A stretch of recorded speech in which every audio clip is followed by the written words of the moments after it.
আজকে আমরা জানব পৃথিবীর সবথেকে বড় রহস্যময় আমাজন রেইনফরেস্ট সম্পর্কে 10টি আকর্ষণীয় এবং গুরুত্বপূর্ণ তথ্য।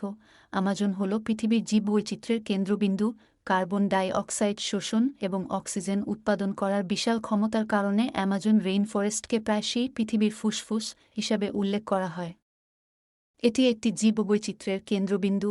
আমাজনে 85 লাখ প্রজাতির পোকামাকড়, 428 প্রজাতির উভচর, 378 প্রজাতির সরীসৃপ এবং 427 প্রজাতির স্তন্যপায়ী প্রাণী রয়েছে।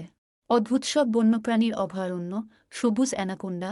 এই অ্যানাকোন্ডা শুধুমাত্র আমাজনেই পাওয়া যায়। পৃথিবীর সবচেয়ে বড় সাপ হল এই গ্রিন অ্যানাকোন্ডা। এদের দৈর্ঘ্য 30 ফুট পর্যন্ত হয়। ওজন 250 কেজিরও বেশি। ব্ল্যাক ক্যামান। আমাজনে এক ধরনের বিশালদেহী কুমির দেখতে পাওয়া যায়, যার নাম ব্ল্যাক ক্যামান। এদের আমাজন নদীর রাজা বলা হয়। এই প্রাণীটি প্রায় 20 ফুটের মতো লম্বা হয়ে থাকে। বিষাক্ত কালো ব্যাঙ। এই জঙ্গলে নানা জাতের ব্যাঙ রয়েছে। বিষাক্ত কালো এই ব্যাঙের চামড়ায় বিষ থাকে। 2 ইঞ্চির বেশি লম্বা হয় না। এই ব্যাঙের গায়ে ছোঁয়া লাগলে মৃত্যু অনিবার্য। 10 জন মানুষকে মারার বিষ থাকে এদের চামড়ায়। বুলেট পিঁপড়া।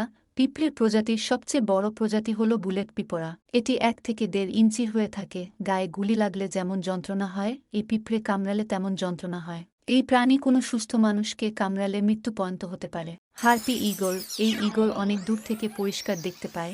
ডানা 6 ফুট, লম্বা 40 ইঞ্চি। এই হার্পি ঈগল তার শক্তিশালী পা ও নখের সাহায্যে পাখি, বাদর, সাপ শিকার করে থাকে। জাগুয়ার। বিড়াল প্রজাতির মধ্যে সবচেয়ে বড় প্রাণী জাগুয়ার। এর নিবাস হচ্ছে আমাজনে। 56 কেজি ওজন। এর উচ্চতা 63 থেকে 76 সেন্টিমিটার। পৃথিবীর অন্যতম ভয়ঙ্কর ও হিংস্র এই জাগুয়ার গাছে এবং সমতলে একইভাবে বিচরণ করতে পারে। গোলাপি ডলফিন।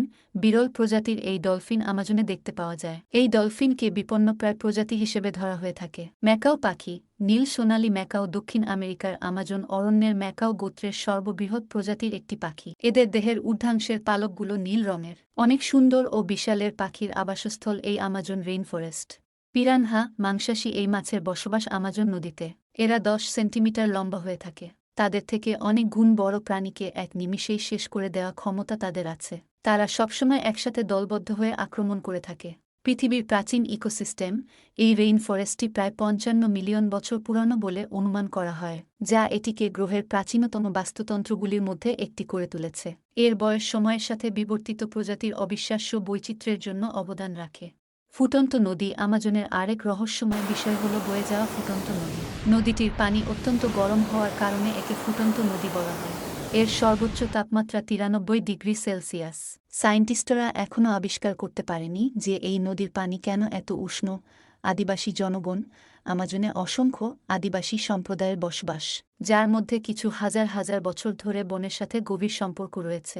এই সম্প্রদায়গুলির গাছপালা, প্রাণী এবং টেকসই অনুশীলন সম্পর্কে ব্যাপক জ্ঞান রয়েছে। তারা বছরের পর বছর এই জঙ্গলের সাথে মানিয়ে নিয়েছে। ওষুধি মূল্য। অনেক ফার্মাসিউটিক্যাল আবিষ্কার আমাজনীয় উদ্ভিদ থেকে উদ্ভূত হয়েছে। আদিবাসীরা ঐতিহ্যবাহী ওষুধের জন্য রেইনফরেস্টের উদ্ভিদ ব্যবহার করেছে এবং বিজ্ঞানীরা রোগের চিকিৎসার জন্য এর সম্ভাব্যতা অন্বেষণ করে চলেছেন। জলবায়ু নিয়ন্ত্রণ।